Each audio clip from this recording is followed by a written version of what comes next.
سلامتی ہے ان آنکھوں پہ جو ہدایت پہ نظریں جمائے بیٹھی ہیں، ان کانوں پہ جو ذکر خیر کے منتظر رہتے ہیں، اور ان قدموں پہ جو ہدایت کی راہ پہ گامزن ہیں۔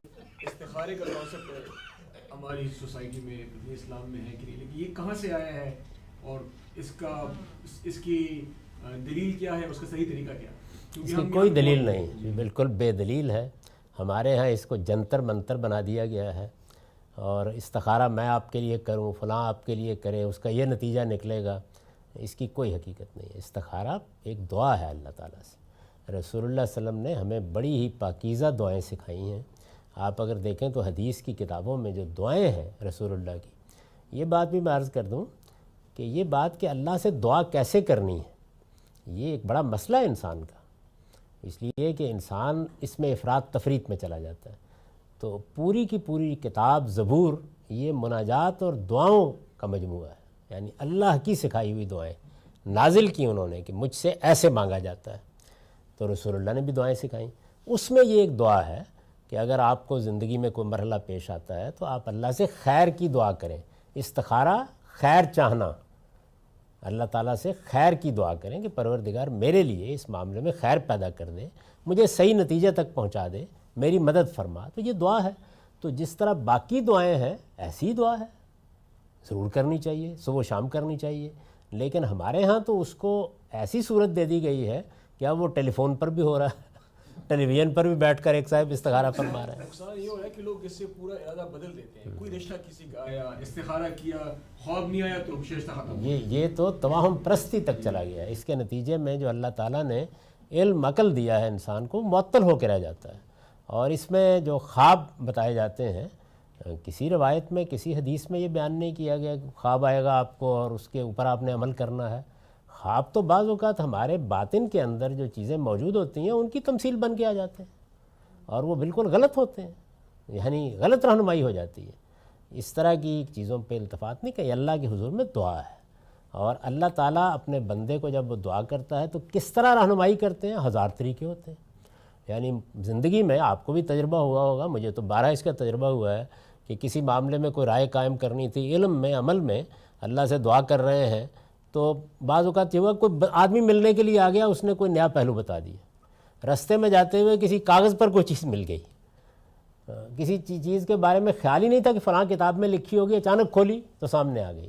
تو اللہ کی رہنمائی صرف خوابوں ہی میں نہیں ہوتی، اس کے ہزار راستے ہیں، ہوتی رہتی ہے، وہ اپنے بندوں کی رہنمائی کرتا ہے۔ اور بعض اوقات مشہود رہنمائی نہیں ہوتی، بلکہ جو آپ کے طبیعت میں ایک رکاوٹ ہوتی ہے کہ میں دوراہے پر کھڑا ہوں، وہ دور ہو جاتی ہے، اور آپ بالکل ایک علم و عقل کی روشنی میں یقینی جگہ پر آ جاتے ہیں اور فیصلہ کر لیتے ہیں۔ تو جس صورت میں ہمارے ہاں استخارہ ہو رہا ہے، یہ تو بالکل ہی بے بنیاد چیز ہے، کوئی حقیقت نہیں اس کی۔ اور یہ دعا کس کو کرنی چاہیے؟ بھائی اس کو کرنی چاہیے جس کو مسئلہ درپیش ہے، یہ کوئی دوسرا کیوں کرے آپ کے لیے؟ یہ دعا عربی والی ہی کرنی چاہیے یا ویسے بھی بندہ دعا کر سکتا ہے؟ جی ویسے بھی کر سکتے ہیں، بلکہ اس کا اردو ترجمہ پڑھ کے کیا کیجئے، دعا بڑی خوبصورت ہے وہ۔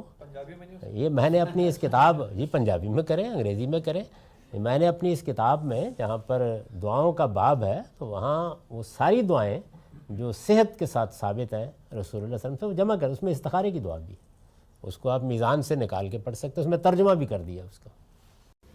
سوال ہے جی کہ what is the significance of استخارہ in dreams in Islam, and also people do استخارہ for others, so what is your ruling on that? اب ادرس کا کیا سوال ہے؟ آپ تو اب ٹیلی فون کے اوپر کہتے ہیں میرے لیے استخارہ کر دو، 2 منٹ یوں کرتے اور کہتے ہیں استخارہ ہو گیا۔ یعنی میں حیران ہوتا ہوں کہ یہ دنیا بھی آنی تھی۔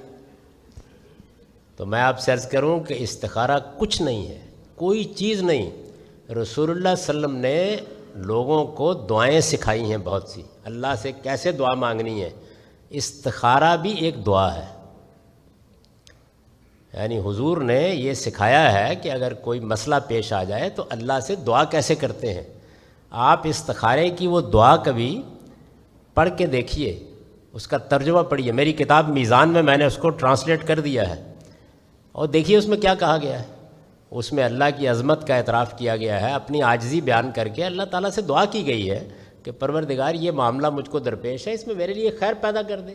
تو جیسے آپ دوسری دعائیں کرتے ہیں، استخارہ بھی ایک دعا ہے، اس سے خواب آ جائے گا، اس سے اشارہ ہو جائے گا۔ یہ بات نہ کسی قرآن میں بیان ہوئی ہے، نہ حدیث میں بیان ہوئی ہے، نہ حضور نے بیان کی ہے۔ اب صورتحال یہ ہے کہ لوگ اس بات کو جانتے نہیں ہیں کہ خوابوں کی نفسیات کیا ہے. آپ اپنے آپ کو ایک زوردار سجیشن دیں، آپ کا نفس اسی کو خواب کی شکل میں ڈرامیٹائز کر کے رات کو پیش کر دے. تو میں نے تو اکثر یہ دیکھا ہے کہ علم عقل کی روشنی میں ایک بالکل موزوں صورتحال ہوتی ہے، لوگ کہتے ہیں جی استخارہ کیا تھا ٹھیک نہیں آیا. تو یہ کوئی حقیقت نہیں اس کی، یہ ایک دعا ہے بس، اس سے زیادہ کچھ نہیں. مذہب آپ کو اس طرح کے شعبدے دکھانے نہیں آیا، وہ آپ کو خدا سے مانگنا سکھانے کے لیے آیا ہے.